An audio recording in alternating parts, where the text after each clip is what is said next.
कोरोनाने संपूर्ण जगाला ग्रासलेलं आहे आणि या कोरोनाच्या वरती उपाय म्हणून जी लस शोधण्याचं काम आहे ते संपूर्ण जगामध्ये सुरू आहे।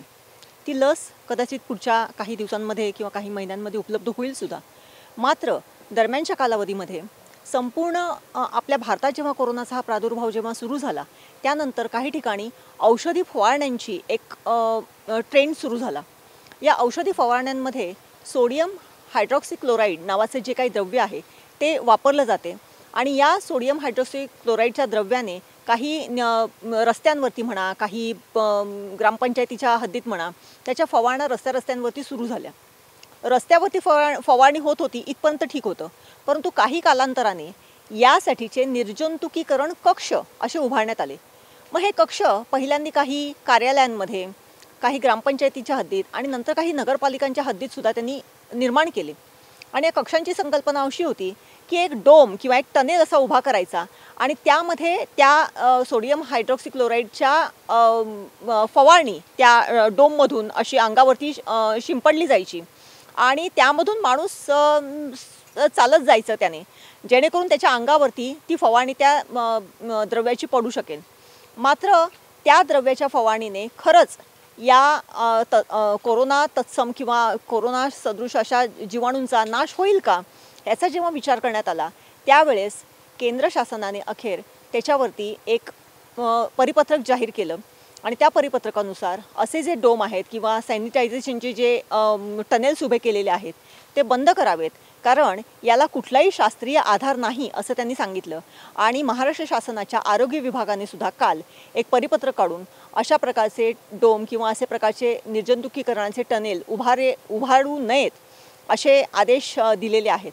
या सोडियम हायड्रॉक्सीक्लोराइडने मानवी शरीराच्या कातडीला काहीसा दुष्परिणाम होऊ शकतो, किंबहुना या फवारणीमुळे संपूर्णतः संरक्षण मिळत नाही। हे जेव्हा समोर आलं त्यानंतर याला पर्याय काय म्हणून जेव्हा बघितलं गेलं त्यावेळेस आयुर्वेदाने याच्यासाठीचा पर्याय आपल्याला खुला करून दिलेला आहे आणि तो केव्हाच दिलेला आहे हे समोर आलं।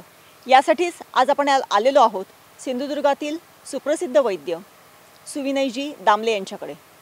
सुविनय दामले हे राष्ट्रीय गुरु म्हणून देखील ओळखले जातात। आयुष मंत्रालयाच्या अंतर्गत त्यांना राष्ट्रीय गुरु ही पदवी दिलेली आहे आणि त्यांच्याकडे आज या अंतर्गत 2 त्यांचे स्टुडंट हे त्यांच्याकडे शिक्षणसुद्धा घेत आहेत। आज आपण आत्ता बघणार आहोत या सोडियम हायड्रॉक्सीक्लोराइडच्या ऐवजी आयुर्वेदाने आपल्याला काय दिलेलं आहे की ज्यातून आपण या कोरोनाच्या विरोधात फाईट करू शकतो, कोरोनाच्या विरोधात लढाई करू शकतो। बघूया तर। दामले सर नमस्कार। नमस्कार। सोडियम हायड्रॉक्सीक्लोराइड गेले काही दिवस हा एक शब्द परवलीचा शब्द म्हणून प्रत्येकाच्या तोंडात होता, परंतु काल अखेर शासनाने याची फवारणी करू नये म्हणून आदेश काढलेले आहेत। याला पर्याय म्हणून आयुर्वेदाने फार पुरातन कालापासून, किंबहुना याला पर्याय असं म्हणून नाही परंतु निर्जंतुकीकरणाचे अनेक पर्याय आयुर्वेदाने आपल्याला दिलेले आहेत। या पार्श्वभूमीवरती, कोरोनाच्या पार्श्वभूमीवरती या पर्यायांचा, या काढ्यांचा, या फवारणीचा, या निर्जंतुकीकरण द्रव्यांचा कसा काय उपयोग केला जाऊ शकतो या संदर्भात आम्हाला तुमच्याकडून माहिती हवी आहे, सांग। शासनाने जे परिपत्रक काढलं ते अत्यंत अभिनंदनीय आहे की ज्या रसायनांचा वापर करून फवारणी केली जात होती ही रसायनं अत्यंत घातक आहेत। ती डोळे, केस, त्वचा, इवन फुफ्फुसं यांना देखील घातक होती। त्यामुळे ही फवारणी जी बंद केली त्याचं शासनाचं अभिनंदन करणं आवश्यक आहे। पण त्याला पर्याय काहीतरी पाहिजे, दुसरा पर्याय पाहिजे। आणि हा दुसरा चांगला सक्षम पर्याय काय होऊ शकतो तर मी तुम्हाला आयुर्वेदातले 2 फॉर्म्युले असे सांगतो की ज्यामुळे आपण प्रत्येक घरामध्ये आपण हे जर केले, हे फॉर्म्युले जर वापरले तर त्याचा अतिशय चांगला फायदा होऊ शकतो। म्हणजे आता शासनाने ज्या 3 अटी आपल्याला सांगितलेल्या आहेत, पहिलं जी सांगितलेलं आहे की व्यवस्थित हातपाय धुवा, साबणाने हातपाय धुवा, तोंडाला मास्क बांधा आणि स्वतःला अलग ठेवा, 1 मीटरचं सेफ डिस्टन्स ठेवा। हे करून सुद्धा एवढं पुरत नाही आहे, कारण आज जगामध्ये हा जो व्हायरस पसरलेला आहे ह्या 3ही पद्धती वापरून सुद्धा तो पसरतोय। याचा अर्थ यापेक्षा आणखीन काहीतरी गोष्ट याला आवश्यक आहे घालवण्यासाठी। एका गोष्टीचं आणखीन एक आठवण मी करून देतो की 31 डिसेंबरला हा व्हायरस पहिल्यांदा ॲक्टिवेट झाला या काळामध्ये 2020मध्ये 19-20मध्ये। परंतु तो पहिला पोचला अमेरिकेमध्ये, इटलीमध्ये, स्पेनमध्ये आणि इंग्लंडमध्ये। चीनमधनं निघालेला हा व्हायरस या एवढ्या लांब पल्ल्याला जाऊन पोचतो, पण भारतामध्ये अगदी ढेंगावर असलेल्या भारतामध्ये तो का आला नाही पहिला? याची कारणं आपल्याला शोधली पाहिजेत. याची 3 कारणं आहेत. मी जो अभ्यास केला त्याच्यातनं भारतातल्या लोकांची जन्मापासून असलेली प्रतिकार क्षमता पहिली गोष्ट, दुसरं भारतातलं वातावरण, भारत ज्या कटिबंधामध्ये आहे म्हणून याला सुवर्णभूमी, देवभूमी जे म्हटलेलं आहे, ऋषीभूमी जी म्हटलेले आहे ते दुसरं कारण. आणि तिसरं कारण भारतामध्ये असलेल्या आहारातले वैशिष्ट्यपूर्ण मसाल्यांचे पदार्थ.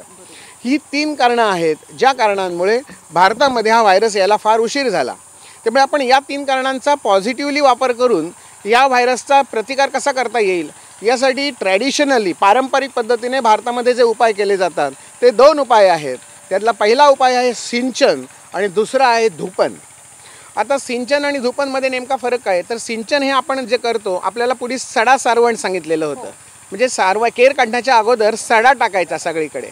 त्यासाठी काय करायचं तर गाईचं शेण घ्यायचं, गोमूत्रामध्ये कालवायचं, थोडंसं पाणी घालायचं आणि त्याचा खळा तयार करायचा आणि तो सगळीकडे हाताने स्प्रिंकल करायचा.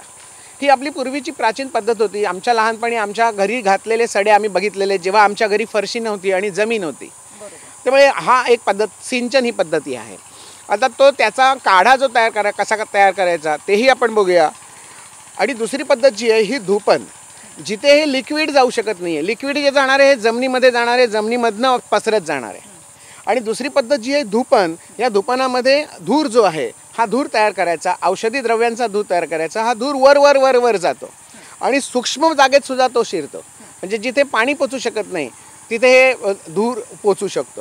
त्यामुळे या 2 टेक्निकचा वापर करून आपण 2 पद्धती, सिंचन आणि धूपन आता आपण बघणार आहोत. त्याच्यातलं आपण प्रात्यक्षिकच करून बघूया. पहिल्यांदा धूपन चिकित्सा काय आहे ही नेमकी ही बघूया. त्याचं प्रात्यक्षिक आपण बघत असताना आपण त्याच्यात गाईच्या शेणापासून बनवलेली गौरी, फक्त 2 गौऱ्या, त्याच्यावर थोडासा कापूर घालायचा, गाईच्या शेणाच्या गौऱ्यांचे तुकडे करायचे, ते त्याच्या बाजूला असे रचायचे की खालच्या अग्नीला व्यवस्थित धूर तयार होण्यासाठी जागा मिळेल, विझणार नाही. आणि नंतर त्याच्यावर आपण इथे ओवा घालून दाखवतोय. तुम्ही तिथे मोहरी चालू शकते, मीठ चालू शकतं, तूप चालू शकतं, तांदूळ चालू शकतात, हळकुंड चालू शकतात किंवा कोणत्याही झाडाचा पाला जो दुर्गंधीनाशक आहे किंवा जंतुनाशक आहे, असे आपल्याकडे अनेक पाले सांगितलेले आहेत, अनेक झाडं सांगितलेली आहेत. म्हणजे च्या बाराखडीपासून जर तुम्ही सुरू केलं तर का की ह्या प्रत्येक अक्षराला जोडलेलं एक वनस्पती आपल्या भारतामध्ये आहे. ही भारताची देणगी आहे सगळ्या जगाला. आपण या सगळ्या वनस्पतींचा युक्तीने वापर जर केला तर त्याच्यापासून तयार होणारा जो धूर आहे हा धूर सगळीकडे पसरतो आणि जंतुनाश व्हायला निश्चित मदत होते. आपण कोकणाच्या भागाचा विचार करतोय. कोकणामध्ये नळ्याखालची नावाचा एक प्रकार असतो. नळ्याखाली येणारी जी मण्यार असते, कौलांच्या खाली ती येऊन राहते, तर याला पारंपरिक उपचार जो आहे या उपचारामध्ये खाली शेकोटी करायची आणि त्याच्यामध्ये काजूची बी टाकायची किंवा काजूचं टरफल टाकायचं, अशी आपल्याकडची पारंपरिक पद्धत. आता हे जे टरफल जाळलं जातं, काजूची बी आपल्याकडे अशा कचऱ्यासारख्या काजूच्या बिया आपल्याकडे आहेत, त्याच्यातनं तयार होणारा जो धूर आहे हा धूर वर पसरतो आणि नळ्याखाली असणाऱ्या मण्यारीसारखी जी जनावरं आहेत ह्या जनावरांना तो धूरच पळवून लावतो. तिथे कोणतीही रिस्क हाताने मारण्याची किंवा काठीने ढोंगसण्याची पण आवश्यकता नाही आहे. तिथे धूर गेला की त्या छोट्याशा जीवाला देखील तो धूर सहन होत नाही आणि तो धूर त्या जीवाला तिथनं आपलं स्थान सोडून जायला भाग पाडतो. आपल्या घरात मच्छर अगरबत्त्या लावतो, 2 तासापुरत्या का होईना, परंतु तिथले मच्छर जे आहेत हे बाजूला जातात, चिलटं असतात ती बाजूला जातात. म्हणजे ह्या धुरामुळे होणारा जो परिणाम आहे हा अत्यंत चांगला परिणाम आहे. आणखीन एक गोष्ट सांगतो की समजा मी एक मिरची खाल्ली, मी मिरची जर चावून खाल्ली तर त्या मिरचीपासूनचा होणारा त्रास म्हणजे माझ्या नाकातोंडातनं पाणी येईल, माझ्या तोंडाची प्रचंड आग होईल, हे फक्त मलाच अनुभवता येईल. परंतु ही मिरची मी जर त्या शेकोटीत घातली तर त्याच्यापासून तयार होणारा धूर जो आहे तिथे असलेल्या 100 माणसांना सेम पद्धतीने त्रास देईल आणि तो तिथे राहायला देणार नाही, सगळ्यांना बाहेर काढेल. मला सांगायचं आहे काय तर धुराचा जो परिणाम आहे जो आपल्याला व्यवहारात दिसतो तोच या स्थूल जगावर दिसतो, तसाच तो सूक्ष्म जगतावर देखील होत असतो. हे जे आजूबाजूला जे कीटक ओरडत आहेत ह्यांचे जे ओरडणं आहे, जेव्हा आपण धूप घालू तेव्हा हे कीटक सगळे आपला जागा सोडणार आहेत आणि ते या स्थानातनं निघून जाणार आहे. त्यामुळे पूर्वीच्या काळी जे यज्ञ केले जात होते हे सगळे यज्ञ याचंच छोटंसं रूप होतं आणि या यज्ञातनं तयार केलेला जो धूर आहे हा औषधी धूर होता आणि हा सगळा असं म्हणतात पसरायचा. ज्याच्यातनं पर्जन्य देखील तयार व्हायचा. पर्जन्य याग नावाचा यज्ञ होता. म्हणजे त्यासाठी वापरणारी द्रव्य वेगळी होती. आता आपल्याला रक्षोघ्न धूप तयार करायचा आहे. आपल्या सगळ्या समाजाची रक्षा होण्यासाठी हा जो धूप तयार करायचा आहे त्याचा आपण प्रात्यक्षिक बघूया का? नक्की. आपण बघतोय इथे दामले सरांनी एक गौरी घेतलेली आहे. जनरली ती गौरी म्हणजे गाईच्या शेणाची असावी, मात्र ती नसेल तर शेण सुद्धा चालेल, बकरीच्या लेंड्या सुद्धा चालतील, नारळाची करवंटी चालेल, सोडण आपल्याकडे असतं ते घेतलं तरी चालेल, कोळसे असले कोळसे घेतले तरी चालेल. आपल्याला अग्नी तयार करायचा आहे. महत्वाचं आहे धूर. मटेरियल साधन काही वापरा. संशोधन झालेला भाग गाईच्या शेणावर आहे, त्यामुळे गाईचं शेण अतिशय उत्तम. आता ही गाय गावठी असावी, भारतीय पद्धतीची असावी. गावठी आणि भारतीय म्हणजे ज्या गाईच्या पाठीवर वशिंड आहे ही गाय गावठी आहे. नक्कीच. आपण हा कापूर पेटवूया. गावठी किंवा वशिंड असलेल्या गाईच्या गोऱ्या असणं आवश्यक आहे, परंतु आता कालोखामध्ये त्या थोड्याशा मिळणं म्हणजे एवढ्या जास्ती प्रमाणात मिळणं थोडंसं दुरापस्त झालेलं आहे. मात्र वेळ नाही हे सगळं शोधत बसण्यासाठी त्या साधनांचा वापर करायचा. नक्कीच. आता हे जी वापरायची दोरी, ही दोरी करत असताना या कापराला स्पर्श होईल अशा रीतीने ही 2 तुकडे असे ठेवायचे. त्याच्यावर हा दुसरा कापूर ठेवायचा, दुसरा शेणीचा तुकडा ठेवायचा. आता इथे त्याला खालनं छान जागा मिळते हवा जाण्यासाठी. आता हे इथे वर दुसरी शेणी ठेवायची. झाली आपली ही शेणीची रचना पूर्ण झाली. आता ह्याच्यात मी हा ओवा घालतोय. हा ओवा जो आहे हा इथे वर घालायचा, शेणीवर ठेवून द्यायचा, इथे आजूबाजूला घालायचा. म्हणजे जेव्हा शेण जळत येईल, गौरी जळत येईल, तेव्हा हा सगळा धूर जो तयार होईल, हा धूर ह्या ओव्यालाही जाळत नाही आणि अतिशय सुंदर त्या ओव्याचा वास सगळीकडे भरून राहील. गुरुजी, मला वाटते आपल्याकडे बाळंतिणीच्या कक्षामध्ये हा पर्टिक्युलर जो ओव्याचा वास आहे हा त्या खोलीमध्ये अगदी भरलेला असतो. म्हणजे तिथे गेल्या ती हा आता वासाचं मला एकदम. आता ही जी बाळंतिणीची जी खोली होती याला मी आता जर क्वारंटाईन रूम म्हटलं तर नक्कीच 10 दिवस त्या बाळंतिणीला एका रूम मध्ये ठेवायचं. तिथला दुसऱ्या कोणी स्पर्श करायचा नाही, तिने खोलीच्या बाहेर पडायचं नाही, त्याच खोलीमध्ये तिने राहायचं बाळासकट. आणि तिथे सकाळ संध्याकाळ असा धूर केला जायचा. तिला शेकडी दिली जायची, बाळाला शेकडी दिली जायची. हे सगळे निर्जंतुकीकरणाचे प्रकार भारतीय पद्धतीमध्ये आयुर्वेदामध्ये सांगितलेले आहेत. त्याच्यातलाच हा प्रकार पण बघतोय. हे वेगळं नवीन काही नाहीये, हे जुनं आहे, तेच फक्त मी नव्याने तुमच्या समोर प्रेझेंट करतोय. आणि आता इथे याच्यावर घालण्यासाठी तुमच्याकडे जवळपास जी वनस्पती मिळते ही वनस्पती वापरली तरी चालते. जसं आपल्याकडे कढीपत्ता आहे, कढीपत्ता वापरला तरी चालतो. आपल्याकडे कडुनिंब मिळतो तो वापरला तरी चालतो. किंवा तुळस आहे, साधी तुळस घातली तरी चालते. किंवा काहीही तुम्ही साधं आंब्याचं पान घातलं तरी चालतं. आता ही आंब्याची 2 पानं जर आपण त्याच्यावर घातली तरीही चालतं. ही पानं याच्यावर ठेवून दिली तरी आंब्याचं पान हे कोकणामध्ये ठिकठिकाणी भरपूर मिळतं. आता या आंब्याच्या पानाचा आणखीन एक रेफरन्स सांगतो. लग्नामध्ये सप्तपदी करताना नवऱ्याची बहीण अग्नी घेऊन येते असा एक संस्कार आहे. आणि हा जो अग्नी आणायचा असतो, ही जे कोळसे आणायचे असतात, निखारे आणायचे असतात, ते त्या तामणामध्ये आंब्याचं पान झाकून घेऊन सांगितलेले आहे. ह्या परंपरेमध्ये जो आयुर्वेद भरलेला आहे तो अभ्यासणं आवश्यक आहे. या निमित्ताने त्याचा अभ्यास व्हावा की तिथे आंब्याचंच पान सांगितलेलं आहे, तिथे वडाचं, पिंपळाचं, तुळशीचं आणि कडुनिंबाचं सुद्धा सांगितलेलं नाहीये.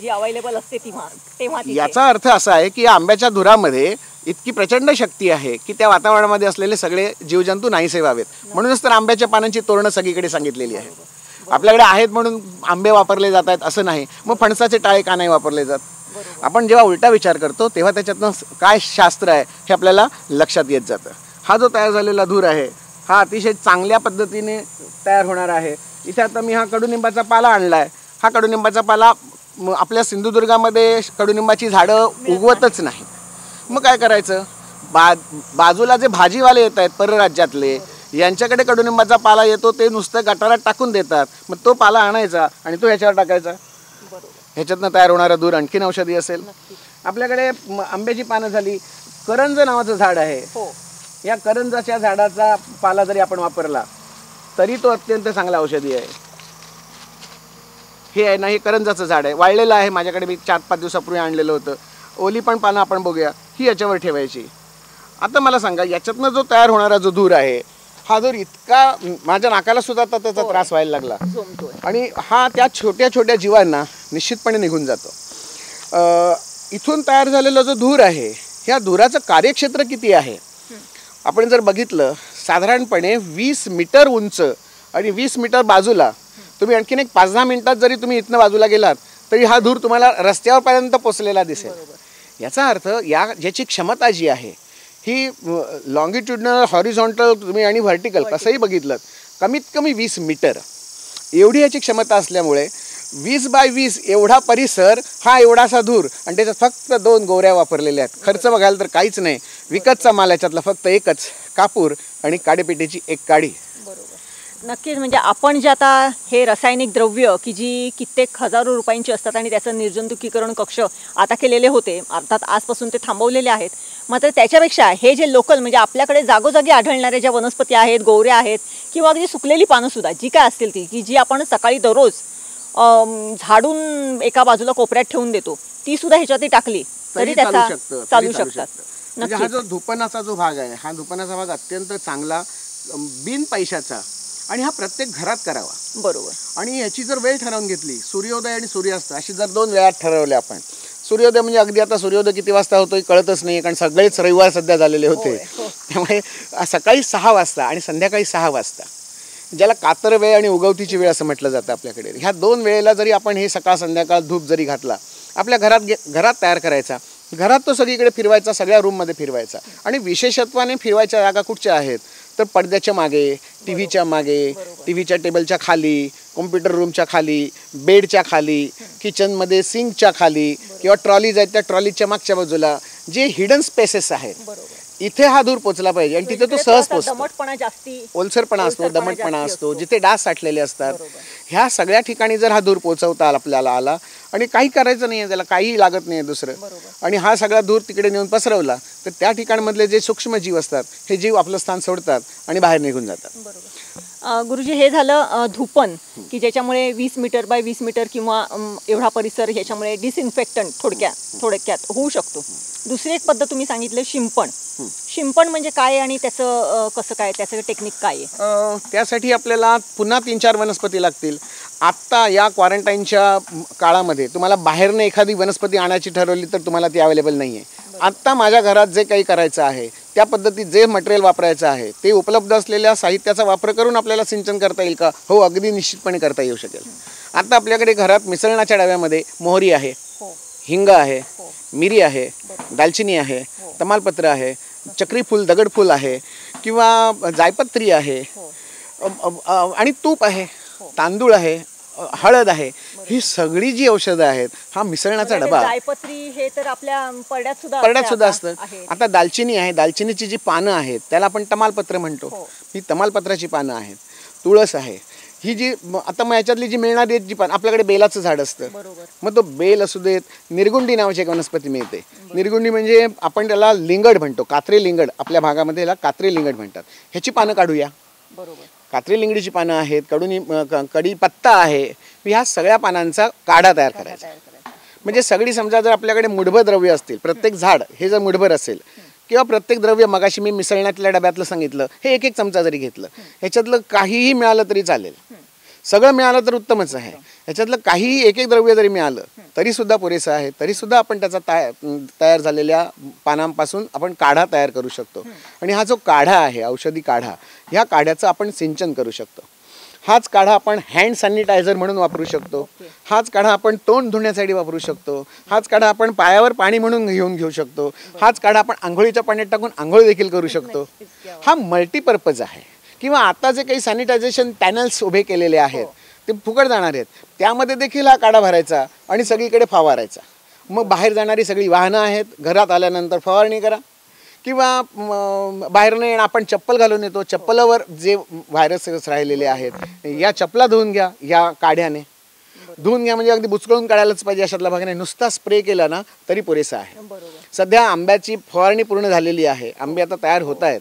आता हे जे आंबा फवारणी यंत्र जी आता घरात पडून आहेत, त्या आंबा फवारणी यंत्रामध्ये जरी आपण भरलं आणि त्याची फवारणी जर आपल्या परिसरामध्ये केली सकाळ संध्याकाळ 2 वेळा, म्हणजे उघडी गटारं आहेत, कॉम्प्लेक्सच्या समोरचे जे काही कचरा कुंड्या आहेत, इथे फवारणी करावी. इथले जंतू सगळे जातील. म्हणजे थोडक्यात आत्ता जी फवारणी हायड्रॉक्सी म्हणजे सोडियम हायड्रॉक्सी क्लोराईडची करत होते, तीच या काढ्याने जर केली तर निश्चितच त्याचा परिणाम नक्की चांगला होऊ शकतो. मला वाटते आपण एक 8 दिवसापूर्वी कुडाळ शहरामध्ये ह्या धुपनाचा प्रयोग केलेला केलेला होता, होता. ठिकठिकाणी जागोजागी तुम्ही तो हे करत होतात. आता हे शिंपण जे आहे किंवा तुम्ही जे शिंपणार आहेत त्याचं कसं काय कृती किंवा तुम्ही कसा काढा तयार केलेला आहे? हा जो काढा आहे आत्ता परवाच मालवण पंचायत समितीच्या द्वारे आपण 64 ग्रामपंचायतीच्या सरपंचांशी संपर्क केला व्हिडिओ कॉन्फरन्सिंगद्वारे. तर त्या कॉन्फरन्समध्ये सगळ्या सरपंचांना आपण असं आवाहन केलं आहे की ग्रामपंचायतीने फक्त 4 दिवस त्याचं प्रात्यक्षिक करून दाखवावं.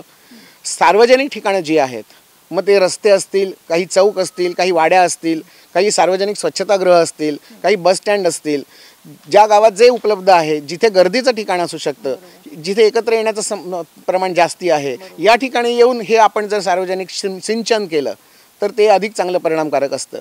आणि याची अनाउन्समेंट करायची आणि प्रत्येक घरात प्रत्येक कॉम्प्लेक्सने आपल्यापुरतं जरी हे केलं तरीही चालण्यासारखं आहे. नंतर ग्रामपंचायतीला याचा खर्चच नाही. बचत गटाच्या माध्यमातून आपण हे सिंचन जो द्रव्य आहे, काढा जो आहे, मंगल कार्यालय जिथे आहे त्यांच्याकडे मोठे टोप असतात, या टोपामधनं आपण ही काढे तयार करून घेऊ शकतो आणि याचं सगळीकडे प्रक्षेपण किंवा सिंचन करू शकतो. अगदी काही नाही, तुम्हाला आंब्याच्या फवारणी यंत्र आणण्याची पण गरज नाही आहे. आपल्या घरामध्ये 30-40 रुपयाला आता ते पंप आलेले आहेत, जे आपण साध्या रेग्युलर कुठच्याही बाटलीला फिरवले आणि जर पंपाने स्प्रे केला तरीसुद्धा ते होणारं आहे. काहीच नसलं तरी साध्या चमच्याने जरी हातावर पाणी ओतून घेतलं, ते रेग्युलर हात धुवून झाले आपले, रेग्युलर हात धुवून झाल्यानंतर चमचाभर पाणी हातावर घ्यायचं आणि अगदी कोपरापर्यंत लावायचं. रेग्युलर पाण्यात 2 चूळ भरून झाल्यानंतर हे जे पाणी असेल ह्याच पाण्याने चेहरा धुवून घ्यायचा. हेच पाणी तांब्याभर पाणी बाल्डीभर पाण्यामध्ये मिसळायचं आणि ते जे आंघोळीचं पाणी होईल त्याच्यात आंघोळ करावी. डेटॉल टाकण्यापेक्षा निश्चितपणे चांगलं. आता हा काढो सुद्धा आमका करूक जमणार नाही, खय कोण करतलो, त्यांच्यासाठी आणखीन एक सोपा उपाय आहे, गोमूत्राचं सिंचन करायचं.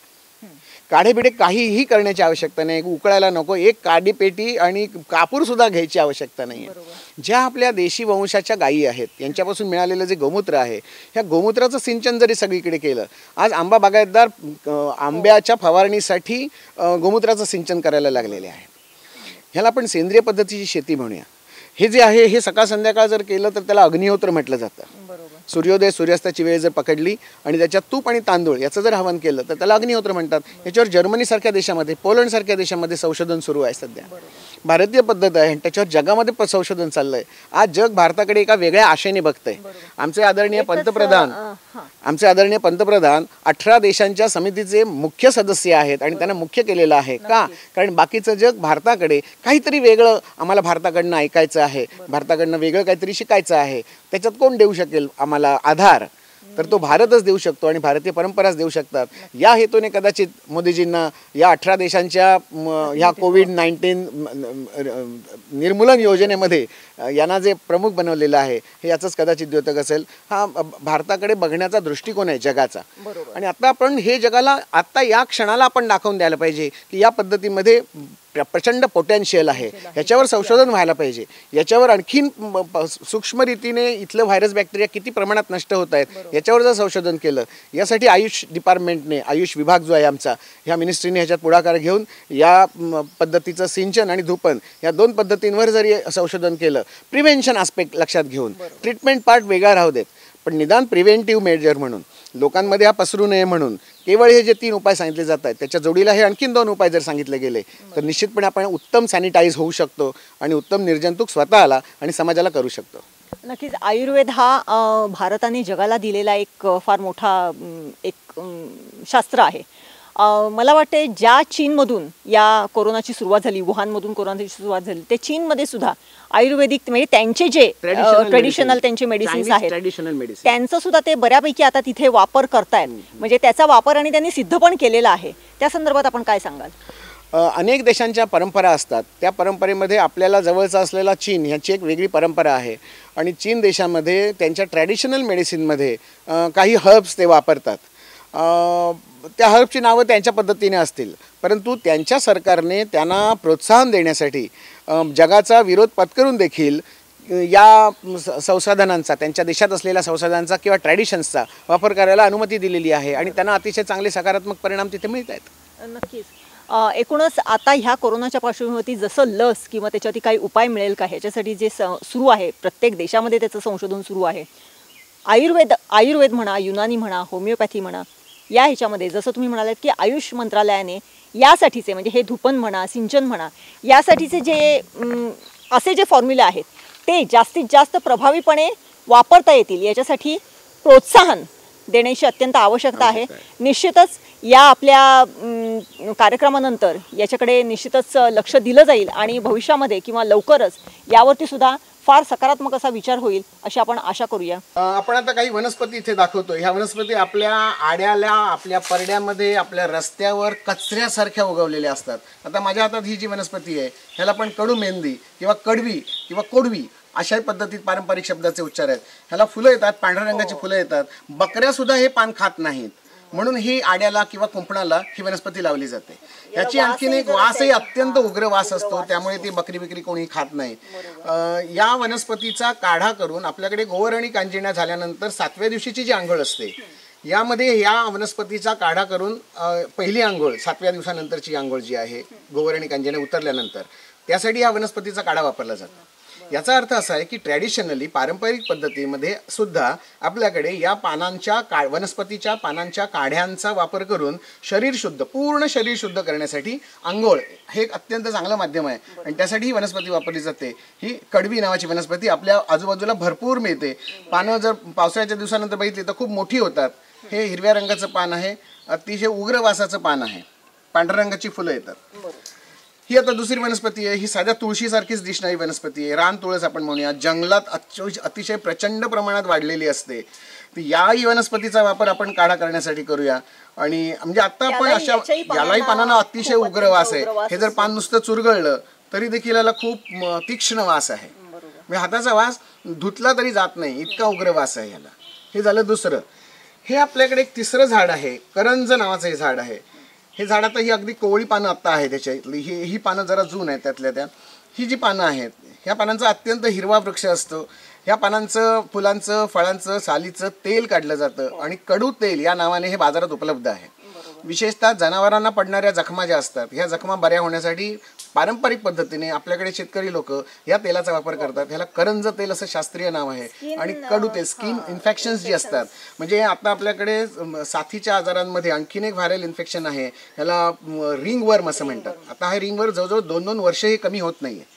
आता हे कमी न होण्यासाठी सुद्धा ह्याच वनस्पतीचा काढा किंवा याच्यापासून तयार केलेलं तेल हे अत्यंत चांगलं उपकारक लक्षात येत आहे. त्यामुळे ही एक वनस्पती आपल्याकडे भरपूर मिळते. सामाजिक वनीकरणाने ही आता रस्त्याच्या दुतर्फा, रस्त्याच्या मध्ये लावण्यासाठी सुद्धा या वनस्पतीची निवड केलेली आहे. त्यामुळे ही आपल्याला भरपूर मिळणारी आहे.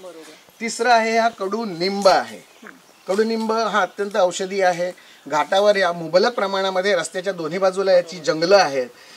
परंतु कोकणामध्ये मात्र हे झाड कमी आढळतं, कारण कोकणातली जी माती आहे ती या मुळांना घट्ट ठेवू शकत नाही. त्यामुळे कोकणात फार मोठी झाडं होत नाहीत. परंतु कोकणात परराज्यातून येणारे जे भाजीवाले आहेत या भाजीवाल्यांच्या पॅकिंगमध्ये, विशेषतः लिंबाचं पॅकिंग करण्यासाठी हे कडुनिंब ते वापरतात. त्यामुळे आपण ह्या कडुनिंबाचा पाला देखील त्यांच्याकडनं फुकट आणू शकतो. आणि चौथी आपल्या घरात पुढच्या बाजूला असणारी तुळस आणि मागच्या बाजूला असणारा आंबो, ह्या दोघांच्याही वनस्पती, ह्या दोन्ही वनस्पती अत्यंत औषधी आहेत. त्यांचा काढा तयार करून घेतला ना तरी चालतो. ह्याच्यातलं जे मिळेल ते वापरावं. कडू मेहंदी आहे, रान तुळस आहे, करंज आहे, कडुनिंब आहे, तुळस आहे आणि आंबा आहे. या आता हे एवढं जे मटेरियल दिसतंय ना, ह्या मटेरियल मध्ये आपण साधारणपणे 10 बालड्या पाणी घालणार. हे एवढं सगळं म्हणजे आता हा आहे किती आपण कढीपत्ता, कोथिंबीर जी पेंडी घेतो त्या पेंडी एवढा आपण समजा जरी अंदाजे धरला तरी हे सगळं एकत्र केल्यानंतर त्याच्यात 10 बालड्या पाणी घालायचं. एक मोठा टोप घ्यायचा आणि या टोपामध्ये ह्या सगळा पाला घालायचा आणि खालनं आग लावायची. 2-4 लाकडं आपल्याकडे इकडे तिकडे पडलेली असतात, कुठे नारळाचे पिढे आहेत, काय आणखीन इकडचं सळप ढळप आहेत, ती सगळी लावली ती उकळलं पाणी. 10 बालड्या पाणी जर ठेवलेलं असेल तरी ते आटवून 5 बालड्या होईपर्यंत आटवायचं. म्हणजे ह्या वनस्पतींचा राप जो आहे हा राप त्या काड्यामध्ये छान उतरतो आणि काळपट रंगाचा काढा तयार होऊन आपल्याला मिळतो. हा झाला कॉन्सन्ट्रेट काढा. म्हणजे एवढ्या वनस्पतीपासून आपण 5 बालड्या, एक बालडी म्हणजे साधारणपणे 7 ते 8 लिटरची असते असं आपण गृहीत धरूया. म्हणजे 7 × 35 लिटर काढा, कॉन्सन्ट्रेट काढा आपल्याकडे तयार झाला. आता ह्या 35 लिटर काढ्यामध्ये जवळजवळ त्याच्या 10 पट पाणी घालायचं. म्हणजे हा 350 लिटर काढा आपल्याकडे तयार होणार आहे. आणि हा काढा फुकट आहे. 350 लिटर काढा कमीत कमी, ते 500 लिटर सुद्धा आपण करू शकतो. आणि हा सिंचनासाठी, हातपाय धुण्यासाठी, बाहेरनं येणाऱ्यांसाठी एक बालदी बाहेर ठेवा आणि या बालदीमध्ये साधं पाणी ठेवून त्याच्यात तांब्याभर हा काढा घाला. येणाऱ्यांना प्रत्येकाने हातपाय धुवूनच आत या अशी आपण जर विनंती केली तर ते हातपाय धुवून घरात येणार आहे. पूर्वी आपल्याकडे होतीच ना पद्धत, म्हणजे बाहेर आधी पहिल्यांदा कुणीही पाहुणे आले तर पहिल्यांदा आधी एक तांब्या पाय धुण्यासाठी आणि एक तांब्या पाणी पिण्यासाठी आणि गुळ एकदम हा दिला ही भारतीय परंपरा आहे. ही आपल्याला पुन्हा एस्टॅब्लिश करायची आहे आणि ही जगासमोर न्यायची आहे की भारत या पद्धतीचं फॉलो ठेवत होता म्हणून भारतामध्ये हा कोरोनाचा व्हायरस घुसला नाही. अर्थात आता ह्या काळाच्या ओघामध्ये किंवा पाश्चात्यांच्या प्रभावामुळे आपण या मूळ पद्धती विसरत चाललेलो आहोत. या निमित्ताने कोरोनाने आपल्याला आठवण करून दिलेली आहे की या पद्धतीने मी जाऊ शकेल, तुम्ही याचा अवलंब करा, पुन्हा अवलंब ह्याच्यामध्ये या.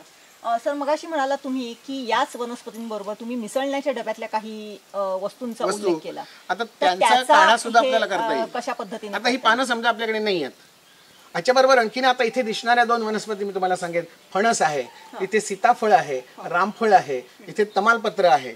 यांचे पानं वापरली याच्यात तरीही चालणार आहे. बेलाचं झाड आहे तिकडे मागच्या बाजूला, ते वापरलं तरी चालणार आहे. आता मिसळण्याच्या डब्यातल्या ज्या वनस्पती आपल्याकडे जी औषधी द्रव्य आहेत, आपण त्यांच्याकडे औषध म्हणून कधी बघितलेलंच नाही. त्याच्यामध्ये अत्यंत सगळी जी औषधं आहेत ही वास असलेली आहेत, विशिष्ट वास असलेली आहेत.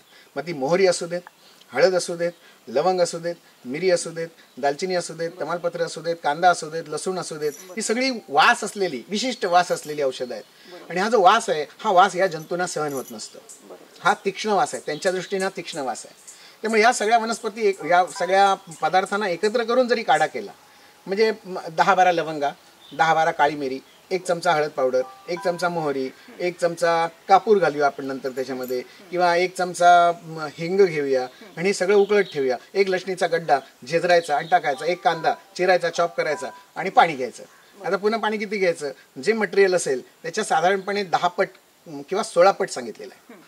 आता समजा हे सगळं मिश्रण समजा 1 पातेलं झालं तर 16 पातेल्या पाणी घ्यायचं आणि ते आटवायचं आणि 8 पातेल्या होईपर्यंत कमी करायचं. म्हणजे हा सगळ्यातला अर्क जो आहे हा त्या पाण्यामध्ये येऊन राहिलेला असतो. हे गाळायचं सगळं आणि वर जो सगळा चोथा जमा झालेला असेल हा शिल्लक ठेवायचा, तो वाळवायचा, तो धुपणासाठी वापरायचा. तो धुपणासाठी वापरायचा, म्हणजे तोही फुकट जाणार नाहीये.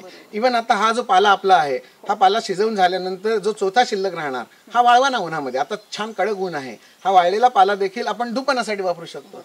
म्हणजे दुहेरी पद्धतीने आपण तेच द्रव्य पुन्हा पुन्हा वापरू शकतो.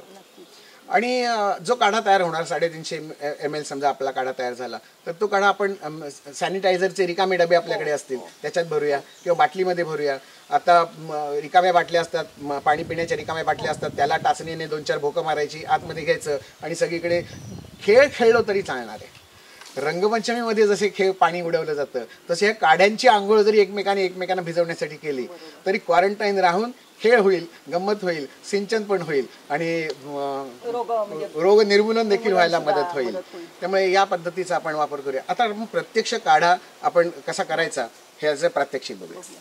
प्रत्यक्ष काढा आपण बघतच आहोत, परंतु मगाशी जसं आपण बघितलं गुरुजींनी तिकडे ते धूपन जे आहे ते सुरू केलेलं होतं आणि त्यांनी असं सांगितलेलं होतं की थोड्या वेळाने इथे जो काही कीटकांचा आवाज येतोय तो सुद्धा बंद होईल.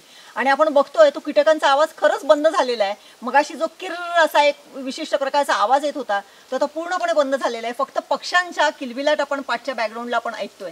निश्चितच जर 5-10 मिनिटापूर्वीच्या या पद्धतीचा जर 10 मिनिटात जर एवढा इफेक्ट होत असेल तर तो जर सार्वत्रिकरित्या केला तर निश्चितच त्याचा फरक पडेल. हे ह्या छोट्याशा कृतीतून आपण बघू शकतो. मगाशी ज्या वनस्पती सगळ्या बघितल्या, ह्या सगळ्या वनस्पती आपल्याला ज्या मिळतील त्याच्यातल्या त्याच्यात तमालपत्र, सीताफळ, बेल, औदुंबर म्हणजे रोंबड आपण म्हणतो, ह्या सगळ्या पानं जरी आपण उकळत घातली तरी चालतील. आपण ही पानं याच्यात टाकतोय आणि ऑलरेडी आपण आधी प्रॅक्टिकल डेमो म्हणून हा काढा उकळून घेतोय आणि हा काढा जो तयार होतोय हा काढा ढवळल्यानंतर अशा रंगाचा हा काढा तयार होतोय. हे जे मिश्रण आहे कॉन्सन्ट्रेट मिश्रण आहे. आपल्याला डायल्यूट करायचं. त्याप्रमाणे 10 पट पाणी घालायचं. 10 पट पाणी घालून तो आता 1 पट झालेला आहे. जवळजवळ 10 बालड्या पाण्याचा 5 बालड्या काढा तयार आहे. बरं, आता हा 5 बालड्या जो काढा तयार आहे कॉन्सन्ट्रेट आहे हे. आता ह्याच्यात पुन्हा आपल्याला पाणी घालून तो बरोबर डिस्ट्रीब्यूट करायचा आहे. आता ही जी पानं आहेत ती सगळी पानं गाळल्यानंतर काढून टाकता येतील. बरोबर. आणि हा जो काढा आहे हा काढा आपण बाटलीत भरून स्प्रे करू शकतो. बरोबर. बाटलीत भरण्यापूर्वी ह्याच्यात 10 पट पाणी घालायचं. ते कसं घालायचं तेही आपण लगेच बघून घेऊ. नक्कीच हा जो आहे हा पूर्ण टोप भरून हा काढा उकळत ठेवलेला होता आणि त्याचं जवळजवळ पाव टोपापर्यंत म्हणजे पाव पातेलं आता त्याचं झालेलं आहे पाणी आटून आटून. आणि हा जे ह्या सगळ्या वनस्पतींचा हा जो अर्क आहे हा या पाण्यामध्ये उतरलेला आपण बघतोय आणि त्यामुळे ते पाणीसुद्धा जसं काळपट रंगाचं पाणी दिसतंय. आणि आता ते जे पाणी आहे हा कॉन्सन्ट्रेटेड लिक्विड आहे. ते जे म्हणजे संतृप्त द्रावण म्हणतात ते आपल्याला आता थोडंसं पातळ करायचं आहे. त्याच्यामध्ये पाणी घालून ते जे द्राव जो तयार होईल तो फवारणीसाठी योग्य असा द्राव तयार होणार आहे.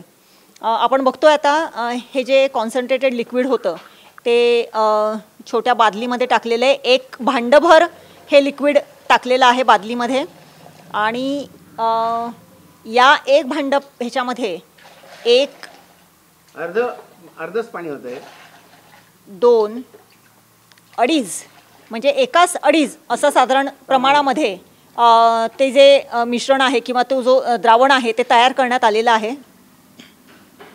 आणि हे जे द्रावण आहे ते आता एका बाटलीमध्ये भरून त्याचं जे काही शिंपण आहे ते करायचं आहे. निश्चितच आपल्याकडे जे काही फवारणी कक्ष उभारलेले होते त्यामध्ये सुद्धा हा काढा वापरता येण्यायोग्य आहे. किंवा आपण दरवाजाच्या बाहेर किंवा हातपाय धुवून आतमध्ये येण्यासाठी सुद्धा हा काढा वापरण्यायोग्य आहे. अगदीच नाही तर आपण हातपाय धुतल्यानंतर एक वाटीभर काढा हातावरती घेतला आणि तो अगदी आपल्या कोपऱ्यापर्यंत पसरून जर फिरवला तरी तो आपल्या पूर्ण ह्याच्यासाठी योग्य आहे. आणि या काढ्याचं वैशिष्ट्य असं आहे की तो शरीराला अजिबात घातक नाही. जी रसायनं असतात की जी रासायनिक द्रव्य असतात ज्याचा एक परिणाम आपल्या शरीरावरती, आपल्या त्वचेवरती, आपल्या कपड्यांवरती सुद्धा होऊ शकतो, डोळ्यांना होऊ शकतो, फुफ्फुसांना होऊ शकतो, मगाशी गुरुजींनी सांगितलं. परंतु हे जे मिश्रण आहे, हे जे मिश्रण केलेलं आहे की जे पूर्णपणे पानांपासून, वेगवेगळ्या पानांपासून केलेलं आहे, त्याचा कुठलाही घातक परिणाम हा आपल्या शरीरावर होणारा नाही आहे. निश्चितच याचा वापर ठिकठिकाणी केल्या गेलेल्या डोममध्ये किंवा अशा पद्धतीने आपण त्याचा पायावरती सुद्धा घेऊ शकतो.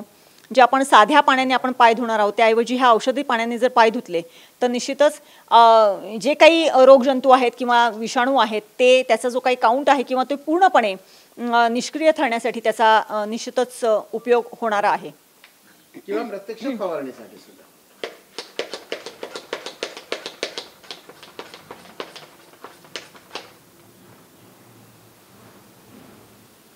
अशा पद्धतीने आपण अंगावरती सुद्धा म्हणजे जे डिसइन्फेक्टंट टनेल जे काही केलेले आहेत किंवा असे ठिकठिकाणी जागोजागी सोडियम हायपोक्लोराईडचे टनेल उभारलेले होते त्यामध्ये हा जर काढा वापरला तर ते टनेल की जे आता काढून टाकण्याच्या लायकीचे झालेले आहेत त्याचा वापर निश्चितच होऊ शकतो. किंवा वापरलेले जे मास्क आहेत मास्क वापरताना मास्कचे काही नियम असतात. हा मास्क मी असा तोंडावर ठेवून बोलायचं नाहीये. बरोबर. कुठच्याही डॉक्टरना जरी तुम्ही विचारलं तरी मास्क लावून कुठचेही डॉक्टर बोलत नाहीत. अगदी पिक्चरमधले डॉक्टर देखील बोलत नाहीत. जेव्हा पेशंटशी बोलायचं असतं तेव्हा नाक मोकळं करूनच बोलायचं असतं, तोंड मोकळं करून बोलायचं असतं. जे आपल्या शरीरातले आतले जंतू आहेत हे आतल्या बाजूला आणि बाहेरचे जंतू बाहेरच्या बाजूला आहेत. मास्क धुण्यासाठी देखील आपण ह्या काढ्याचा वापर करू शकतो. हा 3-4 वेळा धुवून घेतला आणि हा असाच्या असा जर वाळत घातला तरी ह्या मास्क मधले जे जंतू आहेत हे जंतू देखील सगळे निघून जाऊ शकतात. त्यामुळे आपण मास्क धुवून वाळवून याच पाण्याने धुवायचा, याच पाण्याने वाळवायचा. तसं आपण वारंवार रुमालाचा वापर करतो, कुठे घाम पुसण्यासाठी करतो, कुठे नाक तोंड पुसण्यासाठी करतो. आपल्या अंगाचा घाम किंवा जंतू सगळे या रुमालाला आलेले असतात. रुमाल पहिल्यांदा साध्या पाण्याने धुवून घेऊया. साध्या पाण्याने रुमाल धुवून घेतला. आता हा पिळून घेतला. हा पिळल्यानंतर आपल्याला ह्याच्यावरचे सगळे जंतू गेलेले नाही आहेत. साबणाने सुद्धा सगळे जंतू मरतात असं नाही. मग ते आपण ह्या काढ्यात हा जर रुमाल बुडवून घेतला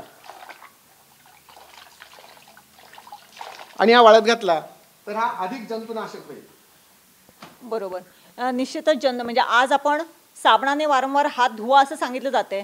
त्याचबरोबर या काढ्याने जर हात वारंवार धुतले तर साबणाचं सुद्धा जे काही सतत धुण्यामुळे होणारं जे काही केमिकल आहे, त्याच्यामध्ये कॉस्टिक सोडा आहे, आहे, तो जे काही आहे, वारंवार साबण जेव्हा लावला जातो तेव्हा हाताच्या बोटांच्या मध्ये चिखल्या होणं किंवा हाताचे बोटं फाटणं, पायाला भेगा पडणं, वाताचे जे सगळे आजार आहेत हे साबणाने वाढतात. तेव्हा आपण असं म्हणतो साबण लावू नका. त्याच्याऐवजी आयुष मिनिस्ट्रीने आता जो उपाय सांगितलेला आहे की पूर्ण अंगाला तेल लावा. पूर्ण अंगाला तेल लावा, नाकाला तेल लावा, कानात तेल घाला, डोळ्याला तेल घाला, डोक्यावर तेल घाला. संपूर्ण भागाला तेल जर लावून घेतलं तर तेलाचा एक जो तेलकटपणा, एक लेअर जो तयार होतो, ह्या लेअरला हा व्हायरस चिकटू शकत नाही, ग्रीप घेऊ शकत नाही. त्यामुळे आयुष मिनिस्ट्रीने आता असं सांगितलेलं आहे की खोबरेल तेलाच्या गुळण्या करा. खोबरेल तेल नुसतं 2 चमचे घशात घ्यायचं, इकडे तिकडे गुळण्या करायच्या आणि हे तेल बाहेर थुंकलं तरी चालतं. मी म्हणतो थुंकायचं पण नाही आहे, ते सगळं गिळून टाकायचं. जे व्हायरस असतील ते आतमध्ये जर गेले, श्वासनलिकेतले अन्ननलिकेत गेले तर अन्ननलिकेमध्ये ह्या जंतूंचा प्रभाव 0 आहे. त्यामुळे ते आपण जर खाल्ले आणि ते जर पचवून टाकले तर आपली इम्युनिटी वाढायला तेच जंतू आपल्याला मदत करत असतात. अँटीबॉडीज जे आहेत ह्या तयार आपण शरीर तयार करत असतं. त्यामुळे हा एक आणखीन चांगला उपाय आहे. आयुर्वेदात नस्य नावाचा प्रकार सांगितला आहे. नाकात औषधाचे थेंब सोडा, तेलाचे थेंब सोडा. कुठचंही खोबरेल तेल घ्या, तिळ तेल घ्या, त्याचं एक 6-7 थेंब इकडे इकडे किंवा करंगळीला तेल लावून घ्या आणि करंगळी इकडनं आणि इकडनं सकाळी आंघोळीच्या अगोदर एकदा, आंघोळ झाल्यानंतर एकदा, अशी जरी तेल लावून ठेवलं तरीसुद्धा पुरेसं असतं. हे जे तेल लावणं आहे याला मी म्हणतो ऑइल पेंट. या लोखंडी खांबाला गंज येऊ नये यासाठी आम्ही ऑइल पेंट लावतो. मग ही बॉडी काय लोखंडाची वाटते? त्याहीपेक्षा ही सोन्याची बॉडी नाही, प्लॅटिनमची बॉडी आहे आणि याला सुद्धा तेलाने संरक्षित करणं आवश्यक आहे. आयुर्वेदात सांगितलं आहे अभ्यंग करा, नियमितपणे अभ्यंग. तेल लावून केलेली जी आंघोळ आहे ही आणखीन चांगलं संरक्षण आपल्याला देत असते. त्यामुळे ह्याही एका ट्रॅडिशनचा आपल्याला विचार करावा लागेल. गुरुजी, मला वाटते आयुर्वेदकडे मध्यंतरी जो बघण्याचा दृष्टिकोन होता की आयुर्वेदिक ही स्लो थेरपी, म्हणजे थोडा त्याला उशीर लागतो, काय लागतो. आत्ता या म्हणजे कोरोनाच्या पार्श्वभूमीवरती जिकडे अगदी इन्स्टंट हे करण्यासाठी सगळेजण झटत आहेत, तिथे याचा काय उपयोग किंवा ह्याचा काय फायदा होणार, असा एक ट्रेंड आहे. याच्यावरती तुमचं काय म्हणणं आहे? आयुर्वेदात झटपट रिझल्ट आहेत. म्हणजे असा चुटकी सरशी ज्याला आपण म्हणतो, दृष्ट काढणं नावाचा आपल्याकडे एक प्रकार केला जायचा. बाळ खूप रडतात आणि ती कशाही उपचाराने थांबत नसतात. आता दृष्ट काढणं ह्याला जर तुम्ही दृष्ट काढणं हे लेबल लावलं तर म्हणणार तुम्ही अंधश्रद्धा आहात, तुम्ही कुठच्या तरी जमान्यात आम्हाला नेत आहे. आज सगळं जमाना चालला आहे चंद्रावर आणि तुम्ही आम्हाला दृष्ट काढण्याच्या काळात नेत आहे. परंतु दृष्ट काढण्यामध्ये आम्ही इन्स्टंटली रिझल्ट येतो. दृष्ट काढण्यामध्ये मीठ आणि मोहरी घेऊन त्या बाळाच्या डोक्यापासून पायापर्यंत उतरवायची. संकल्प करायचा की हे मीठ मोहरी जे आहे या बाळाला जो त्रास देणारा जो शत्रू आहे, जो सूक्ष्म आहे, जो डोळ्याने दिसत नाही आहे, जे डोळ्यांना दिसत नाही आहे ते नाही आहे असं नाही आहे असं आता समजतं आहे. म्हणजे अशा काही सूक्ष्म जीवजंतू आहेत त्यांना त्याच सूक्ष्म पद्धतीने घालवलं पाहिजे. मग ही मीठ मोहरी जेव्हा मी अग्नीत समर्पण करेन तेव्हा त्याच्यातून निर्माण होणारा जो धूर आहे तो धूर तिथलं जे वलय तयार करतो, त्या बाळाला त्रास देणारे जे जीवजंतू सूक्ष्मात येत असतात त्यांचा देखील नायनाट करत असतात. हा प्रत्यक्ष दिसणारा गुण आहे. जेव्हा दृष्ट काढून टाकता तेव्हा बाळ लगेच रडायचं थांबतं. अर्थात त्याचं शारीरिक कारण, त्याचं मानसिक कारण, त्याचं आध्यात्मिक कारण याचा आपल्याला अभ्यास करावा लागेल आणि मग जशास तसं रिझल्ट आपल्याला दाखवता येऊ शकतात. नक्कीच. एकूणच आपण बघितलं कोरोनाच्या पार्श्वभूमीवरती आयुर्वेदाने काही अत्यंत सुंदर असे उपाय दिलेले आहेत आणि ते जे आपण आहे ते घरगुती पद्धतीने आपण करू शकतो. आताच दामले गुरुजींनी आपल्याला दाखवलं होतं की धुपनचा एक इमिजिएट इफेक्ट आपण बघितला की त्या परिसरामध्ये, म्हणजे आम्ही जेव्हा इथे आलो तेव्हा त्या झाडांमध्ये काही रातकिडे सदृश असे जे कीटक होते ते किर्र असा आवाज करत होते आणि त्यांनी सांगितलं होतं की हे जे कीटक आहे त्यांचा आवाज सुद्धा आहे जेव्हा आपण धुपन सुरू करू तेव्हा थांबेल. आणि खरंच अवघ्या 5 ते 7 मिनिटात तो संपूर्ण आवाज थांबलेला आपण बघितलेला आहे.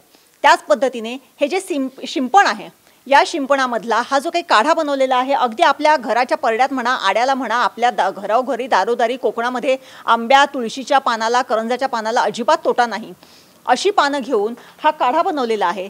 आणि आता जे सोडियम हायड्रोक्लोराईडच्या द्रावणाच्या व्यतिरिक्त या काढ्यांचा उपयोग जर त्या डोममध्ये किंवा त्या टनेलमध्ये केला तर निश्चितच त्याचा फार इफेक्टिव्ह, फार प्रभावी असा परिणाम होऊ शकतो. हे सुद्धा दामले गुरुजींनी आपल्याला सांगितलेलं आहे. आयुर्वेद हा थोडासा उशिरा रिझल्ट देणारा असं बघून मध्यंतरीच्या कालावधीमध्ये त्याच्याकडे थोडंसं दुर्लक्ष केलं गेलं. मात्र आज हा आयुर्वेदच संपूर्ण जगाला या कोरोनाच्या विरुद्धच्या फाईटमध्ये, लढाईमध्ये सक्षमपणे लढण्यासाठी आपल्याला एनर्जी देतोय, ऊर्जा देतोय आणि ह्याचा रिझल्ट निश्चितच या आयुर्वेद आपल्याला काही दिवसामध्ये निश्चितच दाखवेल.